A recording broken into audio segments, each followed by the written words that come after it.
Sometimes looking at the wrong way of doing things helps us understand a little better how to do things more correctly.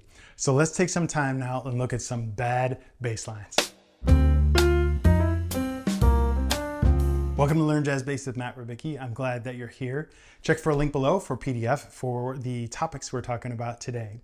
So as I mentioned, we're talking about bad bass lines, and what these are actual answer sheets from prior students of mine in me giving them an assignment for what to do. They were students long enough ago that they should not have any memory of what this is. If they do, please forgive me, but it's, I think, a useful tool, which is why I'm calling it out.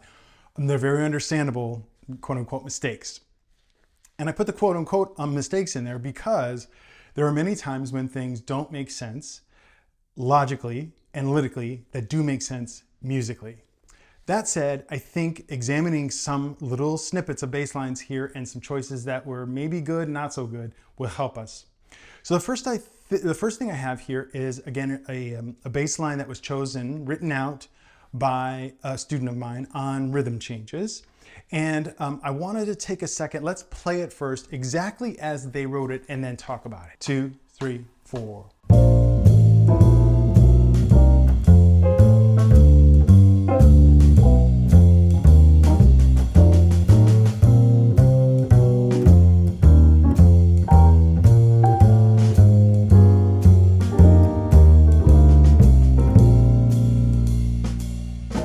Okay, so it's not bad, and lots can be forgiven on a rhythm changes when there's lots of chords and lots of stuff is happening. That said, there's 4 places here that I want to point out that I feel like could have been better decisions. In bar 2, we have C minor 7 to F7, the 2-5 of the key of B flat. And what this student did was they played C on the root, then they went right to F, then A, then D, finally finishing with G in bar 3, okay? So going to F on beat 2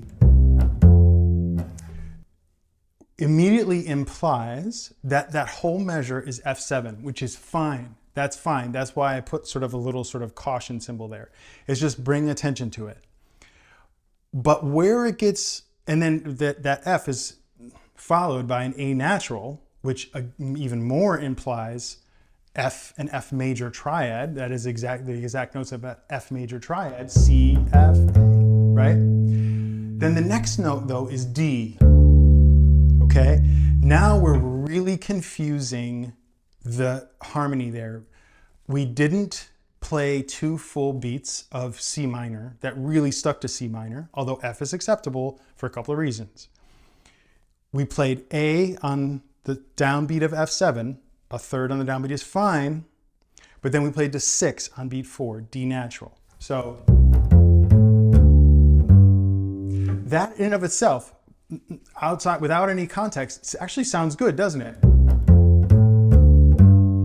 It sounds like it's logical. So that does basically work, but it could work a little bit better if we didn't play that D on beat 4. If we played the F again, so if we played, or if we played even E flat would be a little bit weird. But the thing is, this E flat will lead to the root of the next chord. So that's a little bit of a better choice. So all 3 of those things combined, I'm saying they played F, the note F a little early on beat 2.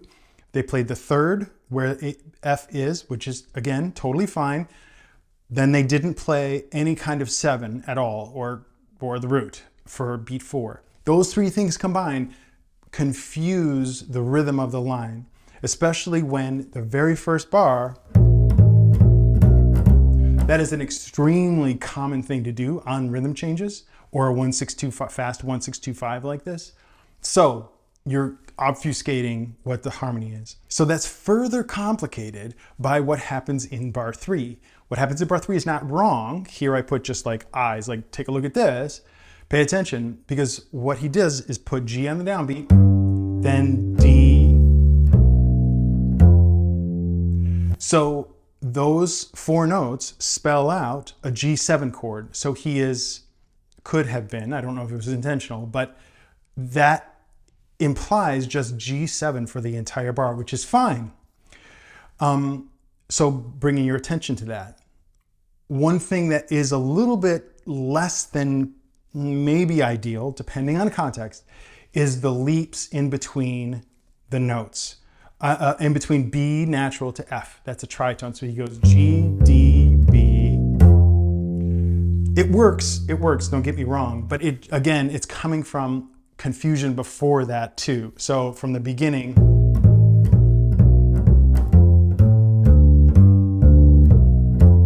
right? So that's like, it's a little bit on the edge. The next bar is fine. Bar 5, the chord is B flat 6, so it's a B flat major 6 chord. And what he chose was B flat, C, B natural.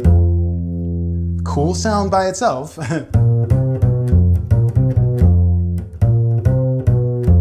And as an aside, that's a cool way to judge bass lines, a secondary way to judge your bass line. Play it out of context, play it as if it were almost, or try to make it an actual sort of solo line.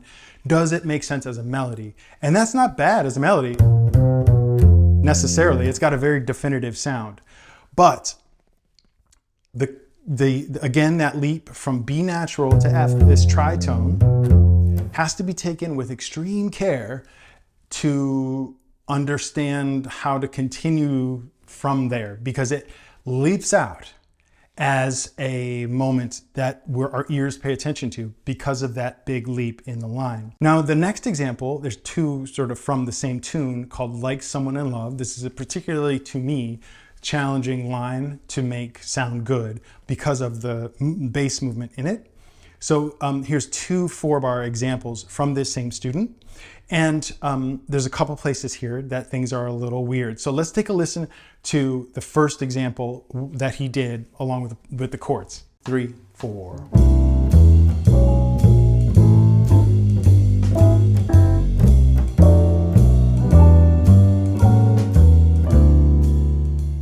And some similar issues too. And this one to me sticks out a little bit more as not being as successful. Let's play it out of context and see kind of what it sounds like.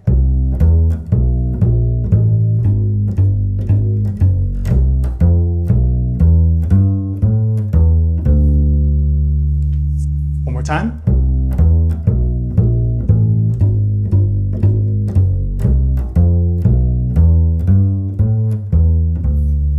So, from the very first, on beat 2, he plays, the chord is C major 7. He plays C and then E natural, totally fine, root 3rd. But it's what happens next that's a little bit of a problem. He's jumping from the E to the B because there is a B, this chord, if you're not familiar with it, E7 over B, with a slash at an angle, means that the B is in the bass. It's what the bass is doing. So our movement should include a B in the line if possible. Knowing that, he's trying to make that happen. So he jumps from E to B, which doesn't help make it sound solid here. It's too much of a leap in this particular context. Then I know what he was going for here, and probably, okay, so he plays A on A minor 7, and then A flat, which is fine, G sharp, because it's going to G. That's all good. But then he's got A flat again on A minor 7 over G. G is in the bass. He's got an A flat there. That is essentially like critically wrong unless you really know what you're doing. I think what happened here is that he forgot to put the notational correction for the natural sign, is what I imagine. If he played A natural there, it would sound. That's a little more logical in this context. So we got a little problem there. Then bar 3, D7 with an F sharp in the bass. F sharp is the third of the key, third of the chord. So he's playing F sharp and then C, a tritone, then a leap up a fourth to F, then a tritone down.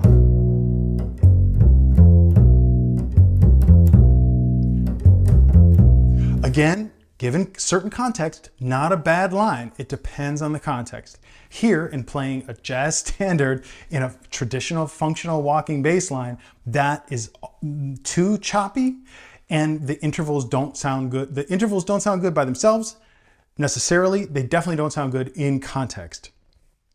So I don't really have an explanation there. It's just not good. The last bar, bar 4, is totally fine, totally normal. E, G. It's a nice melody, it makes sense, the whole thing. And then the next chord is D minor 7, generally, in this song. So that all as one example of these 4 measures. Let's listen to another one that he did. 3, 4.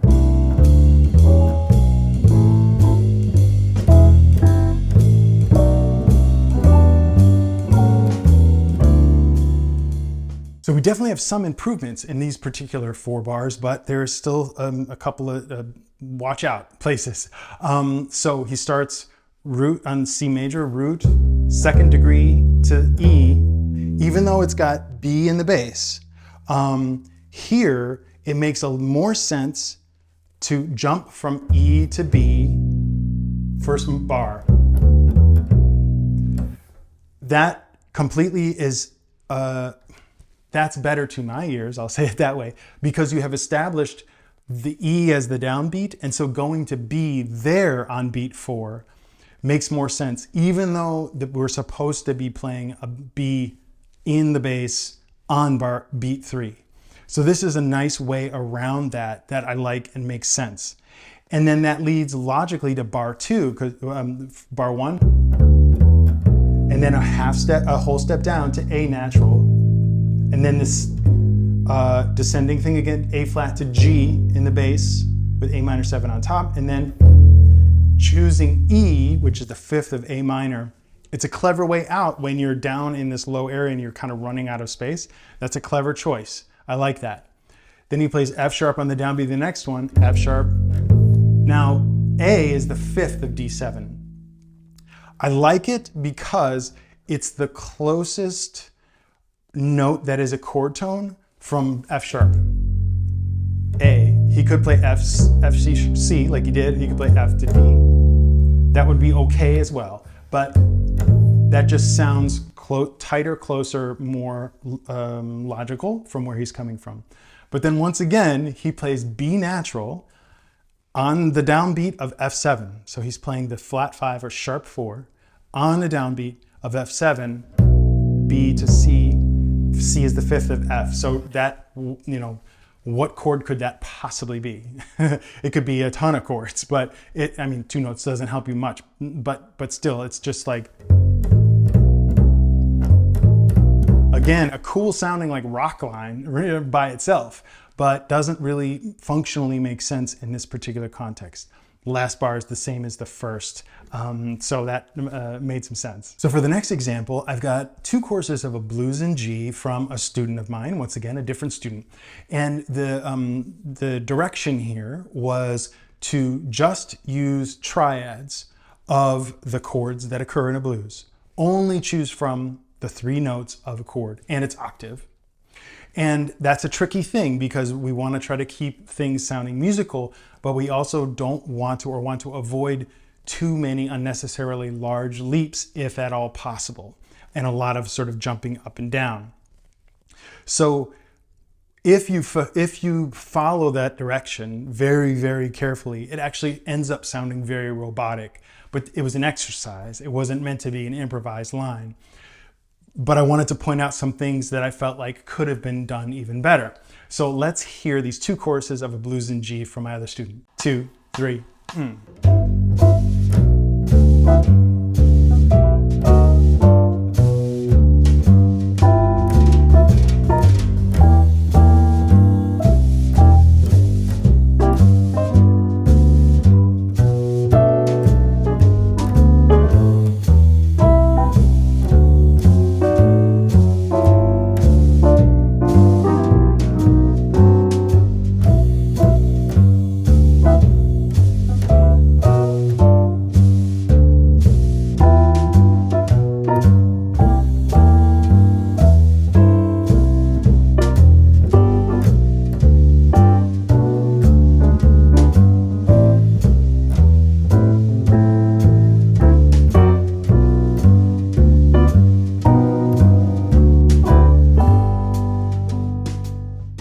There's a couple actually really neat ways, really neat things that are happening here. One in particular I want to bring out that is good. The very last line of the two things, we've got the 2-5 going back to G, A minor 7. I'm sorry. Here. So they did A, D, F sharp. Now they go to the 3rd of G.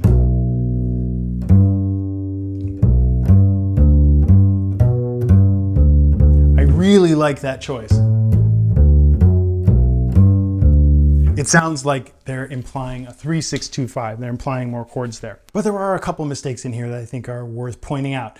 The first is in measure 5. On the C7, they chose 2 E's, E, E, G, C.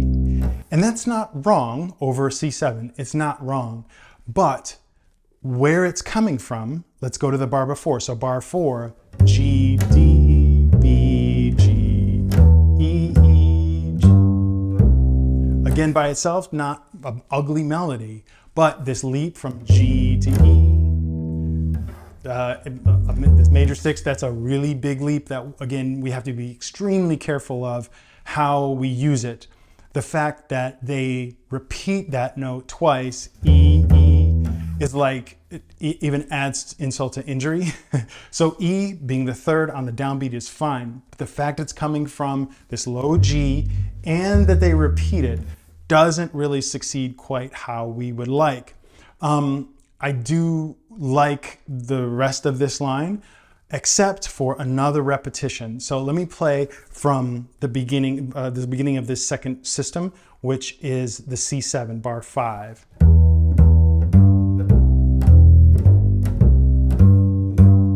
Repeat there, I don't like. Now repeat here. It was too much repetition of the same note in the wrong way. Repeating notes can really, really work. That doesn't work like this. They are arriving at the root of the chord too soon in bar 6. G is the 5th of C7, which is correct. It's fine to use, but it is also the root of the next chord to come. So they have played the root a beat early.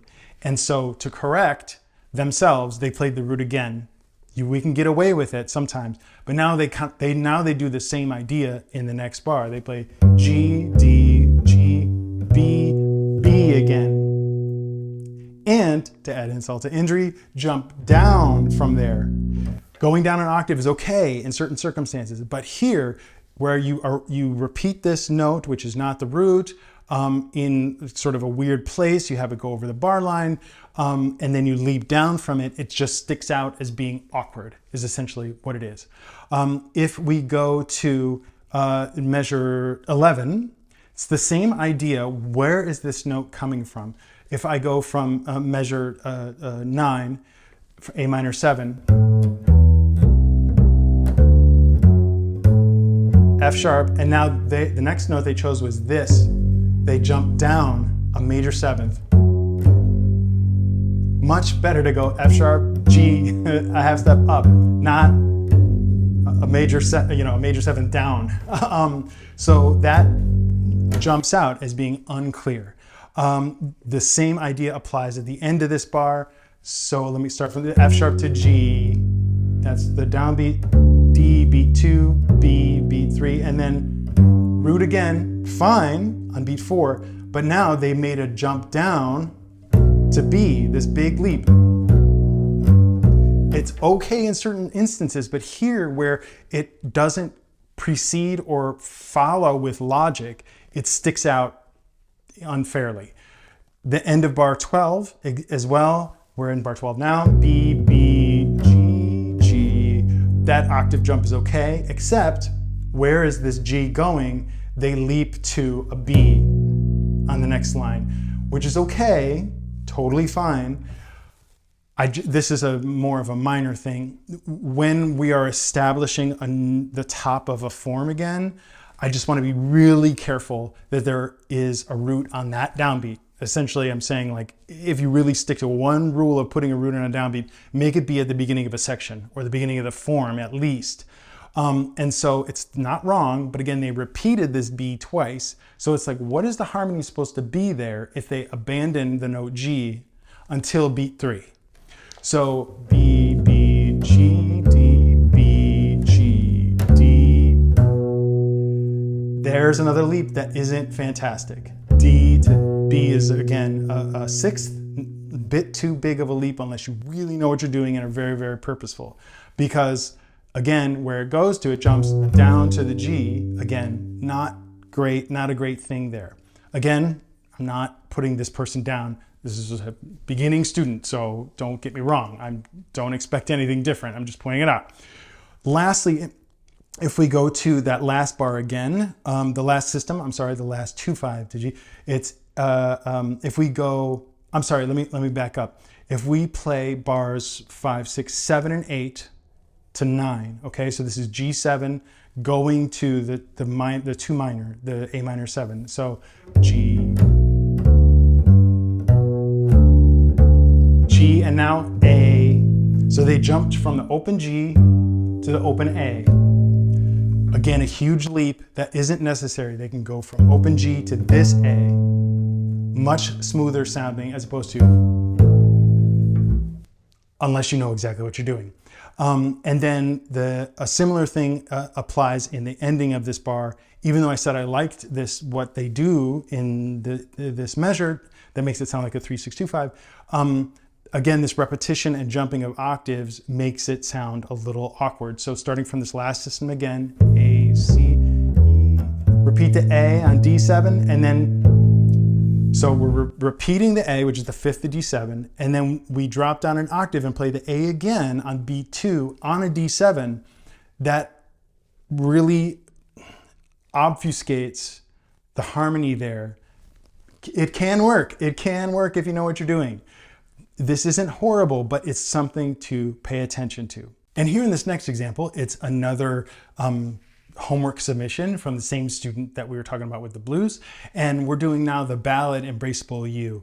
And I want to bring strong attention to the fact that what I did in order to try to help them with beginnings with triads and understanding harmony and making bass lines, I simplified the harmony of Embraceable You a lot. First of all, I made everything a triad. Secondly, I had essentially did away with any 2 chords, so it's all meant to be where the 5 chords are. And sometimes those 5 chords in the actual song don't come until a little bit later. So I made a whole bar of a 5 that naturally sort of comes at the end of the bar and is part of a 2-5 and so on. So I just wanted to put that in context in case anybody knows Embraceable You and why are these chords so weird. There's a particular reason. The mistakes that happen here, just for formality's sake, are mostly because of notation errors. We have this key signature of E flat, and they weren't correcting for E naturals and A naturals when necessary with the chord. Let me play it exactly how they wrote it and hear if you can hear where it doesn't quite match up. 3.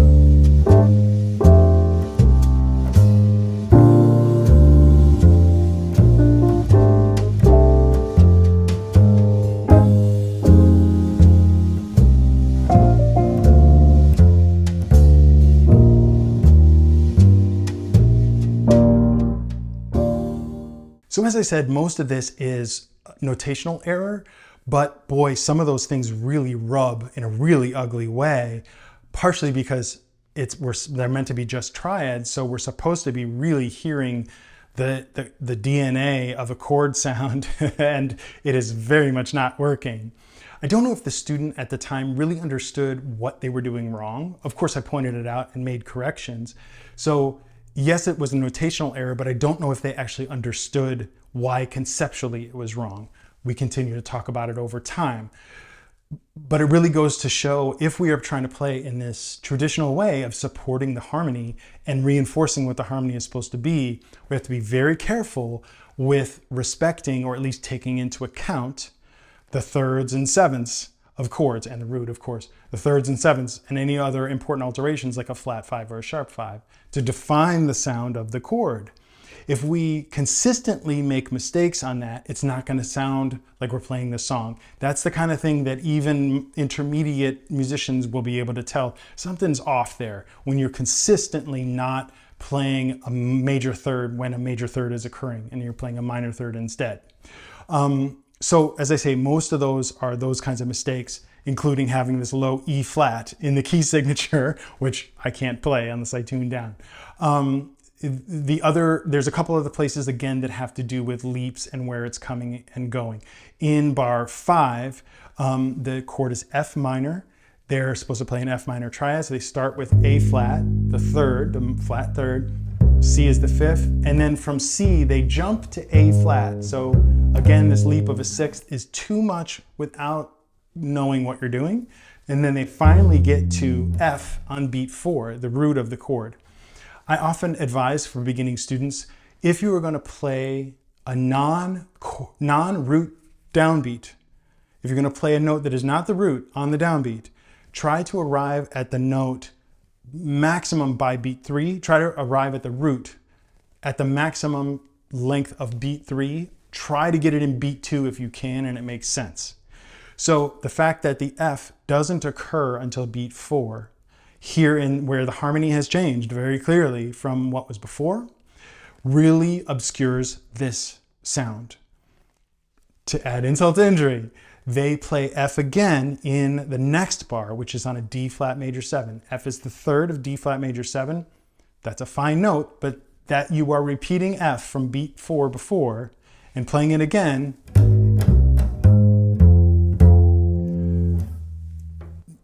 adds some problems there. Thankfully, they did do what I asked and played D flat on beat 2 in that bar.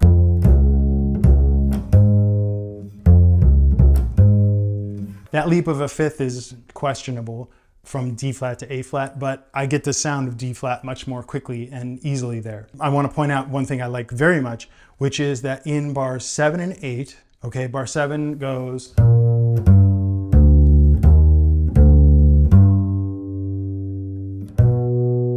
that's what it should have been. So B flat, G, D. Now D is the natural 7 of E flat major. That implies an E flat major 7 chord, which I did not ask for, but they did that and it sounded good. I think it just sounded good to them. So I'm like, okay, cool. Of course it sounds good. But again, we're not getting to E flat until beat 4. I don't love that, but I just love this way out of it. This movement from E flat major to G major.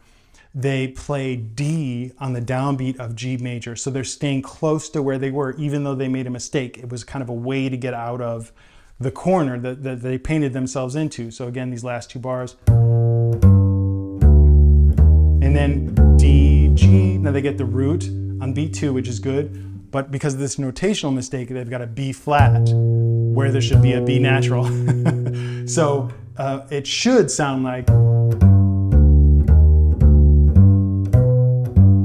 which is a weird sound by itself. Again, these chords don't really make sense without the tune, without the context of the tune.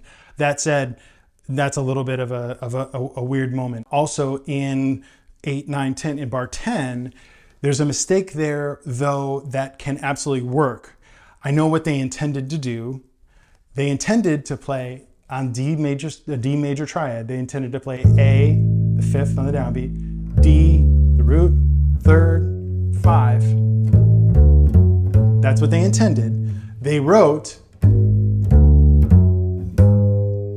crazy sound there, but very cool, don't get me wrong, crazy cool, but doesn't fit this chord. However, what I want to point out is that on beat 4, they, because of a notational mistake, wrote an A flat on beat 4, which is not the 5th, but it is, of course, an approach note to the root of the next chord, which is G. So A flat to G, that totally makes sense. It's something we do all the time. It's something I encourage. So even though it was like a mistake, it was like a mistake that ended up being right. The other thing in that, continuing on from there in that little section, they played G, B flat, G, D. That's good. They're playing the triad. That's fine. But then again, leaping from D to A flat on the F major, even if it was A natural. There, leaping from D to the correct A natural on F major. The leap of a fifth is acceptable in many instances. Here though, the chord is changing. We're leaping to a non-root downbeat.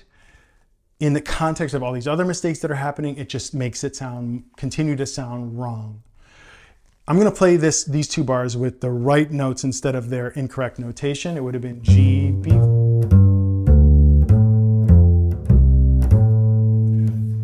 That's fine, but again, the leap from C to A would be much better to go C to this A.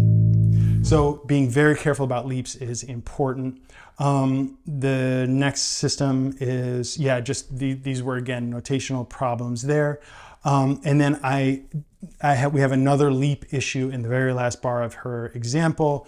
It goes B on E flat major triad, B flat, E flat, G, and then jumps back down to the B flat. So again, leap, a problem leap there. I'll repeat it, even though I probably said it 10 times already. A leap is not a problem unless you know what you're doing and it's intentional and it has a purposeful meaning. It continues an idea, it continues a new idea, or it starts a new idea, I should say. It is a very, very purposeful melodic statement for some reason, but this is just within the confines of asking for just triads in the bass line that are close together, trying to put notes close together. That doesn't fulfill that. And this is just a step on the path of learning how to make good bass lines. Please don't think I'm saying that with little corrections, this would be a fantastic bass line.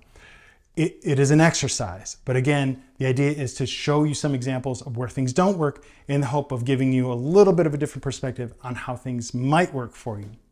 Thanks for joining me today. As always, look for that PDF below of this stuff that we talked about, and check out a link below for my new course called 8 Weeks to the Jam Session, First Notes to Walking Like a Pro, where we are going from this even simpler than this level, starting from the very, very beginning. If you're just getting into walking bass, this will be the course for you. Thanks for joining me. Always remember, straight ahead and strive for tone.